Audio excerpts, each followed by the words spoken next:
For years, Betelgeuse, one of the most massive and volatile stars in our night sky, has behaved like a ticking time bomb, flickering, dimming, expanding.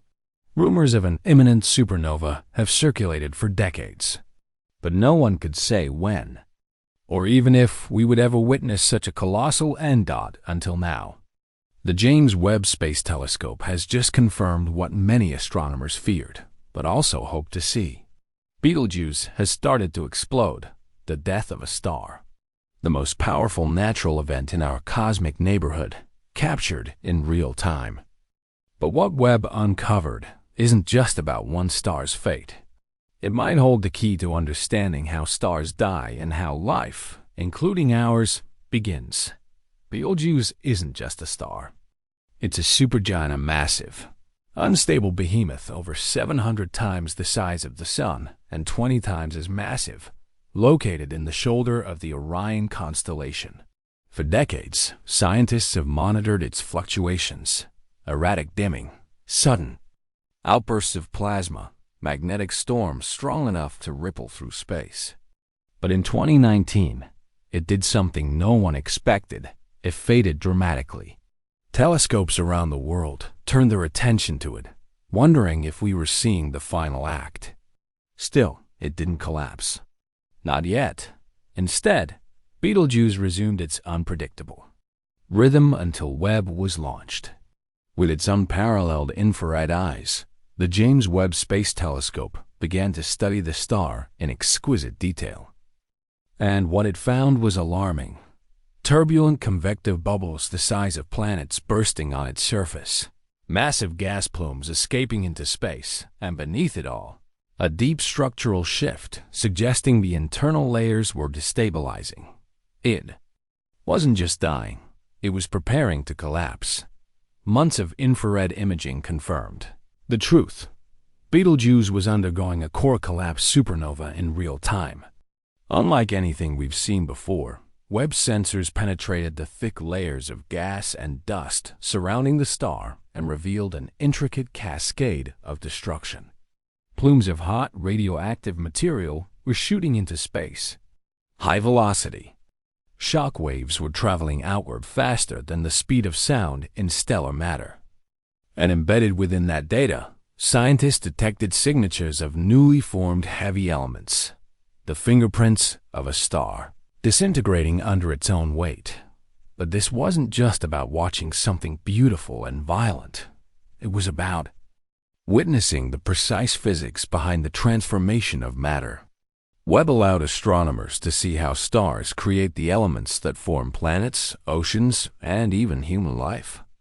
And because Betelgeuse is only 642 light-years from Earth cosmically speaking, a neighbor, we are seeing it in resolution and clarity that would have been unthinkable just a few years ago. This is no longer theory. It's live evidence of cosmic death and rebirth. Betelgeuse's collapse isn't just a light show in the sky. It's a shock wave that's reshaping space itself. Webb's instruments have picked up high-energy radiation and gravitational ripples expanding from the explosion, suggesting the supernova may be powerful enough to send detectable gravitational waves across the galaxy.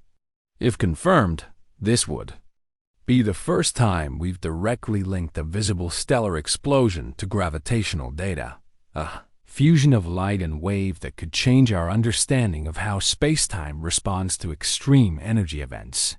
What's more, Betelgeuse's explosion could be visible from Earth with the naked eye, brighter than a full moon, even during the day. That means humanity could soon witness a celestial event that hasn't occurred this close in over 400 years. But the scientific impact is even greater. By studying the shock wave's interaction with nearby gas clouds, Webb is revealing how stars seed the universe with the raw ingredients for future solar systems. In depth, Betelgeuse is already building the framework for new stars to rise. Perhaps the most haunting part of Webb's discovery is what lies at the center of the collapse. Most dying stars leave behind a neutron star or a black hole. But with Betelgeuse, the data doesn't match either category perfectly.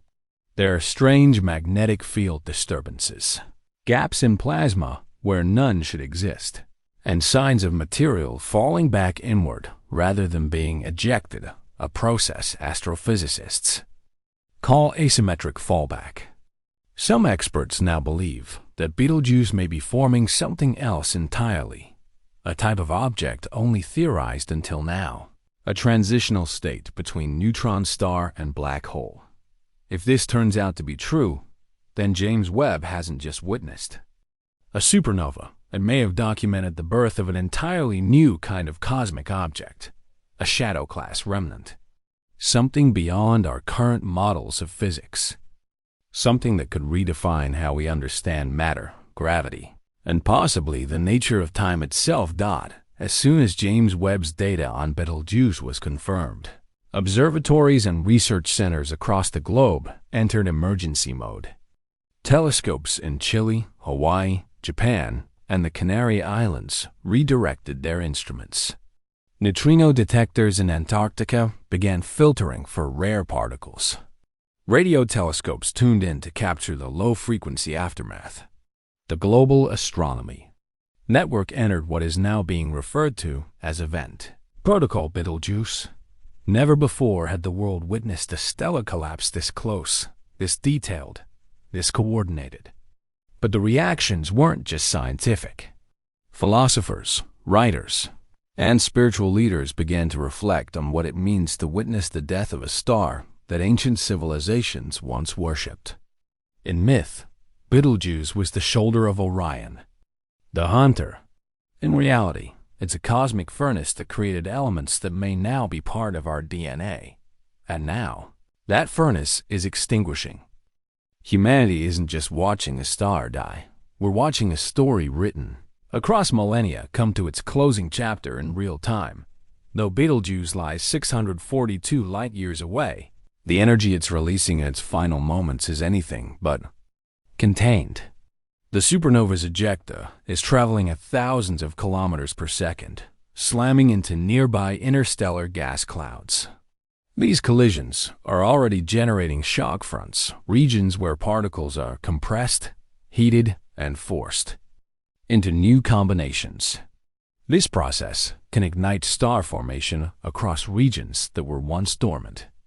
In other words, Betelgeuse's death may awaken a chain reaction of new stars, lighting up pockets of the galaxy we once thought were quiet. Even more astonishing is what Webb is detecting beyond visible light. X-rays, ultraviolet radiation, and gravitational distortions suggest that the very fabric of nearby space is being altered. If Betelgeuse had planets, any of them may now be vaporized or flung into deep space. But for us on Earth, the damage isn't physical, it's metaphysical.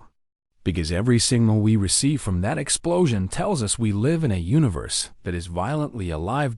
As we study Betelgeuse's demise, an uncomfortable question arises. Is this what will happen to our sun one day? While the sun isn't massive enough to go supernova, its life will end in a fiery crescendo in about 5 billion years. It too will swell into a red giant, swallowing Mercury and Venus, and possibly incinerating Earth. It will then collapse into a white dwarf, its outer layers drifting into space in a slow, haunting farewell. Watching Betelgeuse, we aren't just studying another star. We're watching a warning, a prophecy, a fast-forward vision of what all stars, including ours, will one day endure. Webb is offering us not just data, but a window into our future. Cosmic inheritance. We see in Betelgeuse the fate of all suns, the death that brings life, the fire that recycles itself into new beginnings. There is something deeply unsettling about watching the universe's power unfold without our control. We like to believe we understand the cosmos, that we can predict, calculate, anticipate. But Betelgeuse reminds us that we are still newcomers, in a universe far older and far more complex than we imagined. James Webb's discovery forces us to question what else is waiting to be uncovered. Are we alone in witnessing this? Could other civilizations be observing the same event from different angles across the galaxy? Could they have already witnessed the death of their own stars? The collapse of their own myths? Or are we the first to record, catalog, and comprehend this spectacle? And more than that, if we can watch a star die in such detail, what else might we see next? A collapsing galaxy? A dimension bending? A signal meant for us? Perhaps Betelgeuse is not just an ending. Perhaps it's an invitation. Betelgeuse didn't just explode, it whispered across the void. It tore through the silence of space to show us that even in death, a star can teach. That the universe is not a cold expanse of randomness, but a place of cycles, of endings that become beginnings, of destruction that seeds life. What James Webb revealed isn't just data. It's a message written in light, in gravity, in time. Itself, a message we were never supposed to see this clearly. And yet, here we are. We watched a star collapse from the safety of our tiny planet orbiting a quiet sun. We stared into a mirror and saw our origin, our destiny, our insignificance, and our potential. Because if we can witness this, understand this, record this moment in human history, then perhaps we are not so small after all. Perhaps Betelgeuse didn't die in silence.